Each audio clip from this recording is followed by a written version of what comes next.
Tania Elfersy, welcome to Unbroken. I'm so happy to be here. I'm so happy to have you here.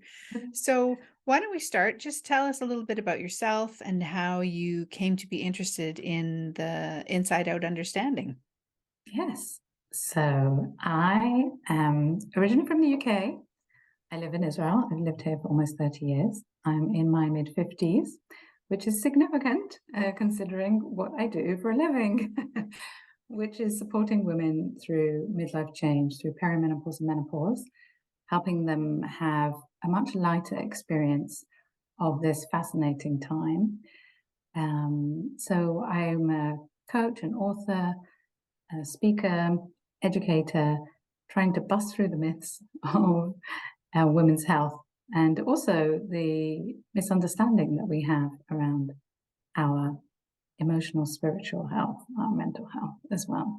So I've been around the three principles since 2015 and was sucked into them after a very quick experience of an insight. Was a lucky one that quite soon after I discovered the principles, I had a major life-changing insight just around the nature of thought. And at the time, I was experiencing a lot of perimenopause symptoms, physical, emotional, night sweats, 2 weeks of PMS, lots of migraines, skin problems, bit of hair loss, all kinds of things just to make your life joyful. And I had this insight around thought, and within days, all my symptoms cleared up. And that made me see that there was something very interesting in this inside out understanding. And since then, I've been exploring it more and more and sharing it in the context of women's health. So, yes. Lovely. Yeah, I love that story. It's such an interesting one because it just happened so quickly for you. And I often, not often, occasionally mention that as an example of how we just never know when an insight is going to strike Yes. and Yes. how it'll Yes. impact us. Yes. I was in the bathroom. I wasn't anywhere special. I wasn't on the beach or anything. So, so anyone who has those ideas that we need to be under the right moon or something like that, that wasn't my Yeah. experience of it. But yes, I mean, the truth is I'd read certain people, I think, that have a similar understanding, like Eckhart Tolle and Michael A. Singer. And I was impacted by this whole nature of the observer of your thoughts. So I'd already seen something around that, but that hadn't changed anything in how I felt about my health, or I was experiencing my health, or other things in my life. And then just really getting to know the principles, that was sort of the major change point for me. Yes. Mm-hmm. Yeah, nice. And then, so let's maybe kind of start at a foundational level. So your website is called The Wiser Woman. Yes. And tell us why you chose that name and who that is. Yes. Wonderful. It's not me. I mean, she's in me and she's in Right. you. But it's not only me. Yes. When I was getting to understand more about the principles and the concept of mind, I felt that that term was a bit misleading because it makes us think of what's going on up here in our head. And I was seeing the innate intelligence throughout the body. And I was trying to find a way to describe that innate intelligence. And the best thing that came up for me was the wiser woman, because it really felt like there was me with my little mind and my little thoughts trying to run the show. And then there was something much deeper and wiser and intelligent within me that I could actually relax into it when I remembered. And that whole concept of a guided self or a guided intelligence, or God, some people I'm sure would rather call it, or a divine intelligence, however we want to call it, whatever feels best for us. I just landed on that term of the wiser woman because it just felt like that described this thing that already knew how to get me through midlife change. It had known how to get me through every single stage of my life, from a baby to where I am now, and being a mother as well. And it just knew. And I didn't have to run the show. I didn't have to jump in and tell my body what to do at each stage, and neither did any doctor. So there was this wiser woman always running through me, and always running through every woman. And there's a wiser intelligence running through every person. We just, in our very modern technological society, don't give it much presence or thought. And so often we think, oh, there's a lot for me to do in order for my health to be good, in order for me to experience well-being, when actually the body really, really knows what to do, and when it should, for example, express feelings and symptoms that will help bring us back into our state of balance and well-being. So lucky us. Yes, yeah, so good. Yeah, lucky us, exactly. Um, and so when it comes to menopause then and perimenopause, why do you think women are, or what are they struggling with these days that you see? Yeah, I think in the West, we live our lives at a very fast pace and with a lot of expectations. And we are taught to analyze every step of the way. And especially now, I'm not knocking advancements created through feminism, but especially now we have more choices and more to think about, it seems, and more expectations than we used to have, for example, a few generations ago. And this creates a lot of thought in our head that is experienced throughout the body as stress. And we don't learn that we can have a different experience of all these circumstances that we're facing, whether it be on the career side, on the family side, aging parents, teenage kids, the world situation, the politicians. We can take that all on and think, oh, that's all on me to sort out and all on me to fix. And if I want to have a happier time, then I need to be thinking about that all the time. And it all seems to come to a head at midlife, maybe because we're a bit sandwiched, many of us, and maybe because we're sort of at this point where we look back and say, where have we come and where should we be? And, where are we going? It seems to be this sort of crossroads. But I also think it's because the body itself is creating the conditions to heal. And these days, I really have a number of gentle terms to call menopause or midlife change. And one of them is this journey of healing, because I really think that even if we carry perceived trauma from the past, we come into midlife and the bodies start saying, not going to let you carry that on much further. And so we're going to have a resolution. And I'm going to make your life a little bit miserable, not because I want to make your life miserable, but you need to wake up. And if I just do it gently, you're not going to wake up because you're just going to take the odd, ibuprofen or whatever to sort of calm it down. But the body's going to start talking to us because it wants to bring us into this path that's going to lead us to good health and protect us as we age.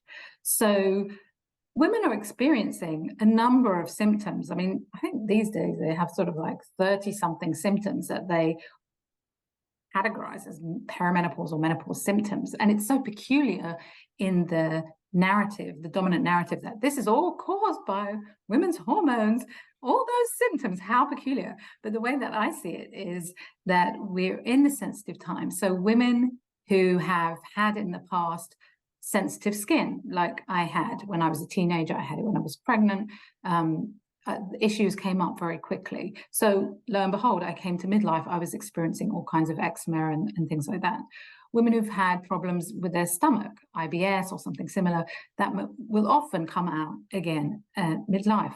Women who have a tendency for migraines or depression or something like that, that they've experienced in the past, this will, come to the surface, not because the body's trying to punish us, but the body is sensitive. And if something is out of balance, that's the way it expresses itself. And so women can be experiencing so many different symptoms that seem very, very complicated. But luckily, the cure or the healing journey is so simple. It all comes back down to the balance of the natural path. That's really it. So it's listening to, what does my body actually want me to know at this time? Which is one of the favorite questions that I like to ask clients, because it's so, and we normally know, even if we don't want to admit it. But what is your body trying to tell you? And so it could be, if that career isn't, lighting you up, it might be time to do something else or have a different experience of where you are. Or if that relationship isn't healthy, then it may be time to try and nourish that or take a decision around that. Or if you're still carrying that perceived trauma from your 20s or whenever it was, now is the time that we're going to resolve that and let it go, so that we don't have to carry all that stress, wherever it comes from, into our older age as we move forward. So yes, and asterisk, it's coming from our thoughts about whatever's happening, but our thoughts about the different categories. Right. Yeah. Right. And when you ask women to ask their bodies, I'm curious about that. Is there a way that they can do that? How do you point them toward understanding what their bodies are trying to say? Right. I think that when we ask ourselves that question, we just know the answer. And it comes in it's quite obvious and it's quite quiet. It doesn't come in like the marching band saying, "It's your mother," or something like that, right? But it's your relationship with your mother. No, it doesn't come in like that. But we just know. And often it's the thing that we don't want to say, that's the thing that maybe needs attention or needs nourishing or something like that. But when we're in a quiet place, then it comes through. I think that, it just does. Mhm. And some women say, I don't know what my body's trying to tell me. I don't know what my body's trying to tell me. And I say, okay, well, when you're in a quiet place, and maybe for somebody that will be when they're on a walk or in the shower or having a swim or wherever it is, it may just come to mind. But I think normally the way guidance works is that there is an answer. We're not always prepared to listen to it. Yeah. Yeah. Oh, I love that. And I kind of wanted to ask a follow-up question about what I asked earlier about what women are struggling with now. And it's something I've known you for a while and I've been curious about. And where do you think this idea came from that menopause and perimenopause are sort of a problem, when we don't think about puberty or pregnancy like that? Right. Yeah. I think looking over the history, well, women's health wasn't really much interest for medicine, philosophers, however you want to look at it. But there was certainly a thing about, why are women still around when they're no longer fertile? What are they doing? Right? This crazy idea. And women themselves have sort of taken on these beliefs in society as well, especially in the last 100 years, because it's so in our face about, it's downhill from now on, and what is our purpose, and are we becoming invisible, and etc., etc. Whereas in traditional societies, there was much more respect for elders and the role that they played. In modern societies, scientists have to think, well, what is this, woman who's not fertile anymore. What's her purpose exactly? Whereas any woman, for example, who's had young kids and has seen an older woman walk through the door who doesn't have a kid attached to her would know that, oh, this woman has a really good role to play, actually. But scientists had to look at orca whales to understand that that a postmenopausal woman may indeed have a purpose, because in orca whales they discovered that the pods that were led by postmenopausal females actually thrived more than the pods that weren't. And it's because there's no competition, it seems, in the time of the postmenopausal female between her own offspring and her grand whale children. You would say that. So she's available to deal with, it seems, conflict resolution and finding where there's food available for the pod, et cetera, and use all her wisdom. And she's not busy with her own offspring. So so scientists had to look at orcas in order to realize, oh, maybe there is a kind of role for an older, wiser woman in society. So that's the first thing that we sort of have in in our mind. And then on top of that came this idea of, oh, it's a sort of a relationship between hormones that were discovered, let's say, sort of just around 100 years ago, and women's problems, let's say. And so they created this idea of correlation between, oh, if you're losing your hormones, you must need your hormones. So there's an understanding that pregnancy, there's sort of a hormonal change. It makes a woman sensitive. We give a lot more time to a pregnant woman in terms of if she's experiencing symptoms. Oh, perhaps you should slow down. Here, take 2 weeks leave off work. How are you eating? Are you resting? How is your sleep? Et cetera, et cetera. Whereas in the sensitive time of midlife change, it's like, well, you just need to fix your hormones because, well, you used to have that level of hormone, and and now you have that level, which is that of a pre-adolescent girl who, by the way, doesn't have the symptoms that we attribute to low estrogen or something like that. But science has got it worked out that it must be that. And it's basically just a theory that they've pulled out of wherever they pulled it out of. And so then women then see themselves as deficient. And this, especially now for listeners perhaps in the UK, they will be seeing this more and more, because for some reason in the UK, defining menopause as a hormone deficiency has come back in vogue. And this was something that was really pushed out in the 1960s, certainly in North America, but now, and it's kind of been dropped, and it's seen more as a part of the woman's life cycle. Whereas in the UK, this idea of, oh, you're hormonally deficient has resurfaced, and yeah, that's not helpful. No, exactly. Yeah. And it just strikes me that it's so simple to see that the body is so intelligent and knows what it's doing, and at puberty it knows what it's doing and how to do things, and then same at pregnancy. So why would it be different at midlife? That just doesn't add up. And so I love that you explained a little bit about where these ideas have come from. That's lovely. Yeah. Thank you. My pleasure. Yeah, it's just all myth.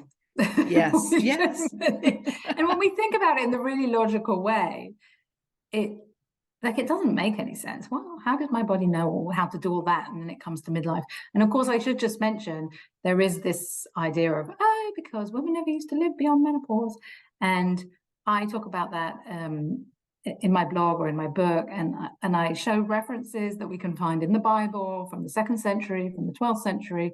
And there are other references as well that completely debunk that myth, because women have always been around since menopause. But the charts that we're familiar with of average life expectancy increasing over the ages look like that, because once child mortality used to be really high, and that would bring down the average age of life expectancy. So it Oh, I wasn't women see. were getting to midlife and just dropping off. No, they weren't. And interestingly, it's never used against men.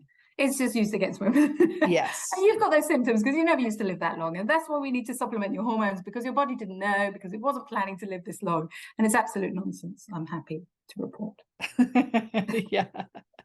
That's so great. Speaking of orcas, there were some in the inlet here where I live yesterday, which is kind of nice. Oh, Yeah. oh, that is nice. Yeah. Oh, Yeah. yeah. They show up every once in a while. So let's talk about how our thinking affects our bodies. So you have a great story in your book, which is there behind you for people who are watching on YouTube, um, about, experiencing menopause symptoms or perimenopause and then going to Thailand and having them fall away. So tell us a Yeah. bit about that.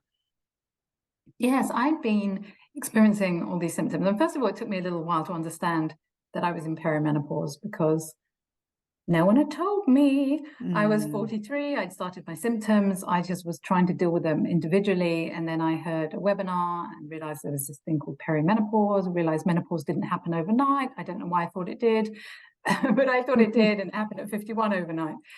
Um, and then I realized that I was having these symptoms, but I was on a sort of natural path, oriented path, but I was trying to deal with them very much from the outside in. I was running to acupuncture and taking herbs and bath remedies and doing other things.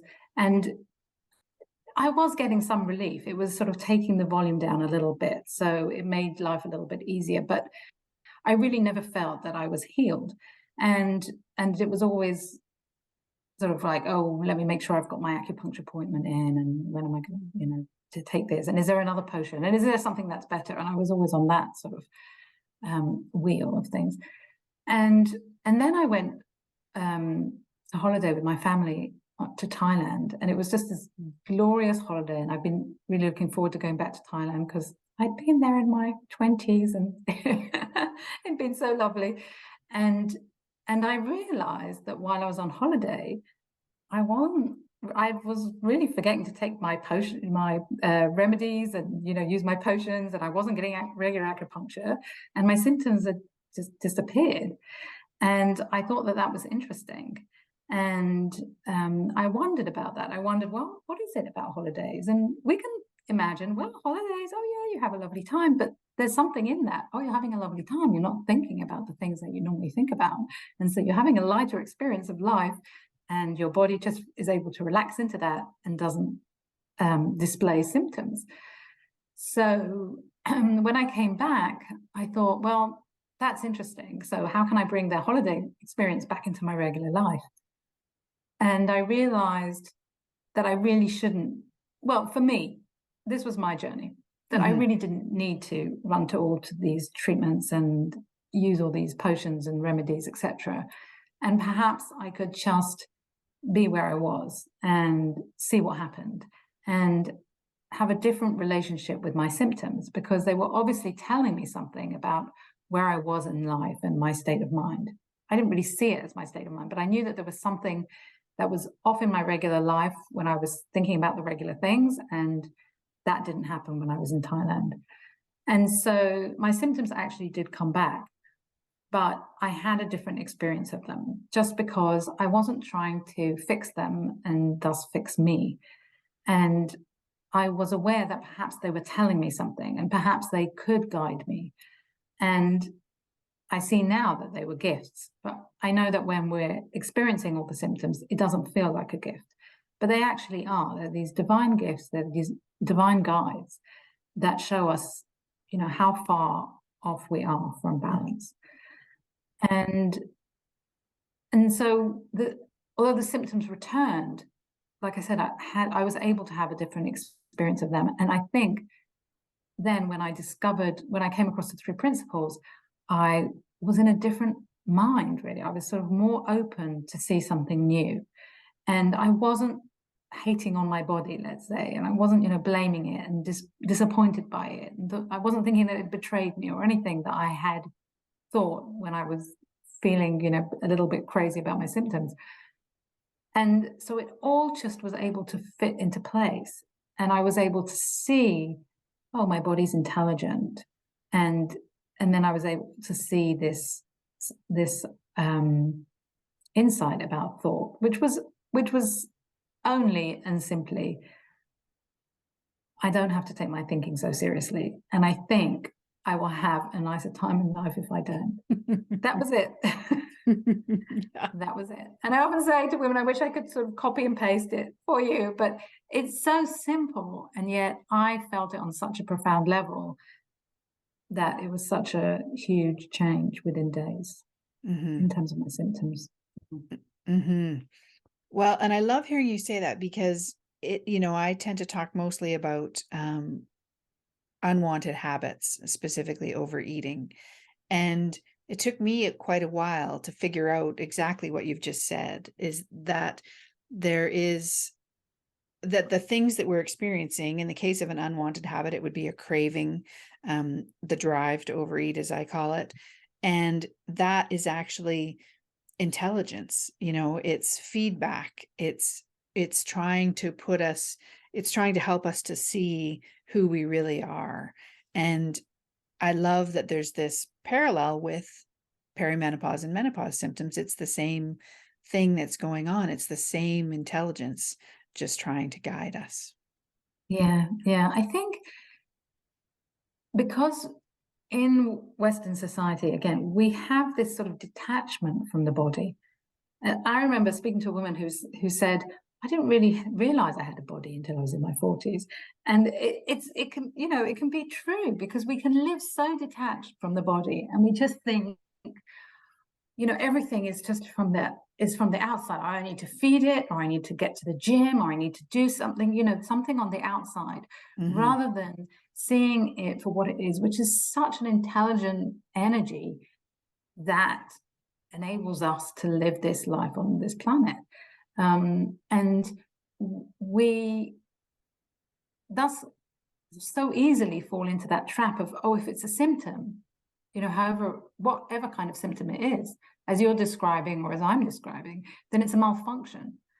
And it's really difficult for the body to malfunction, because all it ever wants for us is to bring us back into balance. All it ever displays is love.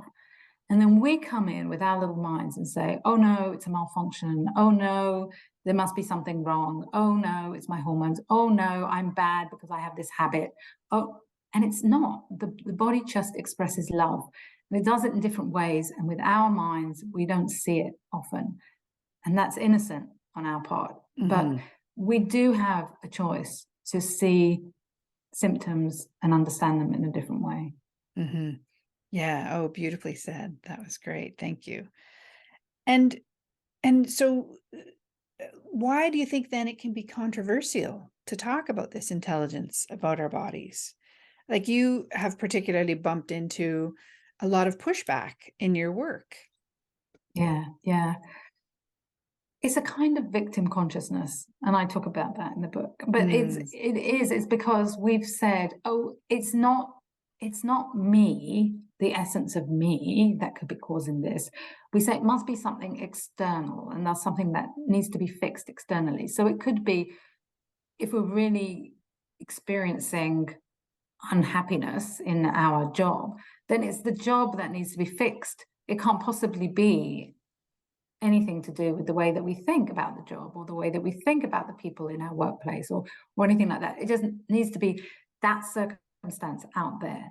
And the hormone story fits in very nice into that. I'm a victim to something going on that's not in my control. So when I've shared my perspective on midlife change and how hormones also have to be part of this intelligence, then I'm kind of pulling the rug from under the feet of some people, they feel, and then they feel like they're about to fall down, and they're grabbing onto anything, and they want to grab onto their hormones and keep that as the reason why they're suffering. Because if I'm saying to someone, well, you might want to look within, and it might be something that we're choosing in our innocence to do from misunderstanding, not because we're trying to hurt ourselves or something like that, but it's just a misunderstanding, then, that's a big shift from, oh, it's my hormones, I need to go to the right doctor, and the right doctor will give me the right medicine, and the right medicine will fix my hormones, and then I'm going to be happy. And women chase around, as I did for a number of years, looking for the thing that's going to help them. And now there's so many things that, are being promised that can help, even, on the synthetic drug side, and on the more natural sort of bioidentical hormone side of things. But I'm not saying, I never give advice on medicine or even herbs or anything like that, but it's an outside in understanding, and it's something about the victim consciousness that we're saying, I'm a victim to my hormones, or I'm a victim to these circumstances, or I'm a victim to the trauma that I had. And then we can't come back into the present and say, well, what am I responsible for? And am I responsible for my own health? And yes, I am.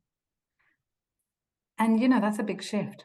But it's so amazing when we can see that. And it's so empowering. And it's so long-term giving over the long term, because I'm not, for example, stuck on anyone's supply chain of any kind of hormone or any kind of drug or any kind of doctor who's going to change his mind, or science that's going to change, or the side effects that are going to change. I'm just me and my body cooperating together to create health. And that's the easiest way in the end, once we can orientate ourselves from sort of forget what we're brought up with, and come back into the present and the responsibility of, oh yes, I'm creating my health, and I can create well-being simply, actually. Right. And that it's already there too. Yes. Yeah. Oh, I love that. That's great. I'm going to shift gears here now slightly and talk about your book. I've got my copy here for those people watching on YouTube. And so lovely to see. when it came to writing the book, you have this great story about getting that done by doing nothing, essentially, for a while. So could you share that with us? Because I just love it so much. Yeah. So I had been thinking of this book for 5 years about, and I had started it and stopped it. And I already had an understanding of, I really don't need to push this. There's a reason why I've stopped, and it will come when it comes. And I wasn't really thinking about it. And these days, I don't make plans over the year and say, okay, this year I need to achieve X, Y, and Z. So it wasn't in any plan, but it was just very much on the back burner. And then over the summer, I'd been playing, well, a little bit before the summer, I'd been playing with my eyesight and being interested about how I could improve my eyesight. And I went to a workshop, and I managed to come down by 1 number, and I was wearing multifocal glasses, and I went off multifocal glasses, and I'm a plus. I was sort of plus 4.5. And then I came back from the workshop, and I was doing these exercises that I had learned at the workshop, and I could see that they were helpful, but to me they felt like a chore. And so I thought, well, where can I go for expansive views, which is really important, because that's what we lack so often in modern life.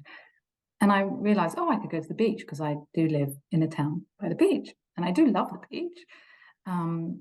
And so I started going in the summer by myself in the morning, and it felt very naughty.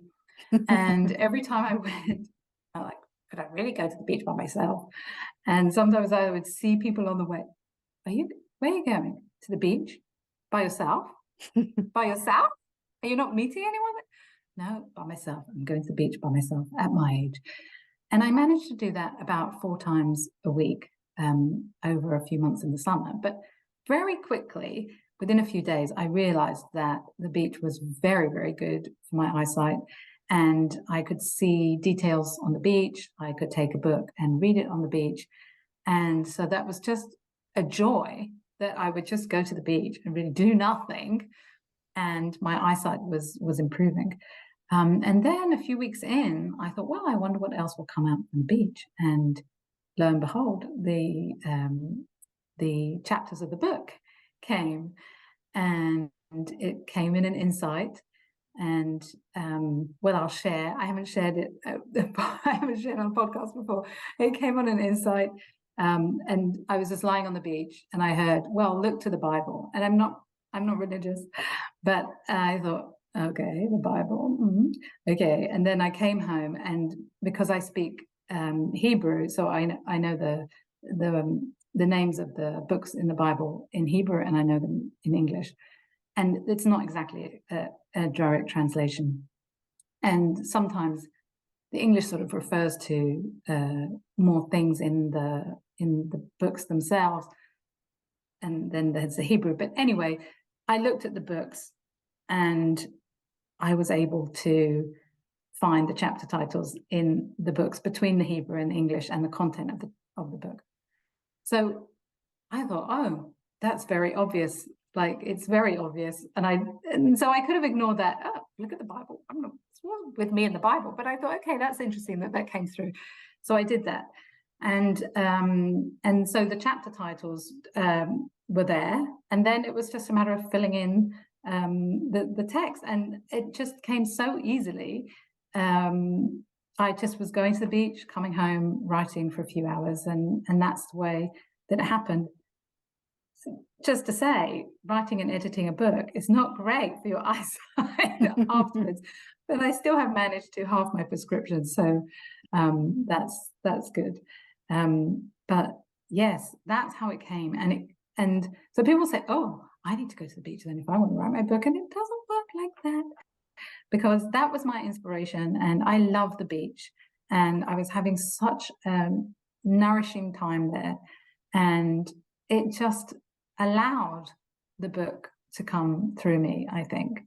And again, I was just listening in, and I didn't at any time think, oh my God, I must write that book again. And oh my God, I must go back to the third of the book that I had already written. No, I just left that because I knew, oh, look, something new is being delivered here, as it were, in terms of the chapters. And yes, that's how I got the book published in quite a quick time. Yes, you really did. And it was so interesting to watch because, yeah, there was this period of just quiet and reflection when you were going to the beach. And it could have looked like, oh, in our culture, we have this, I don't know if it's an obsession with doing Yes. so much.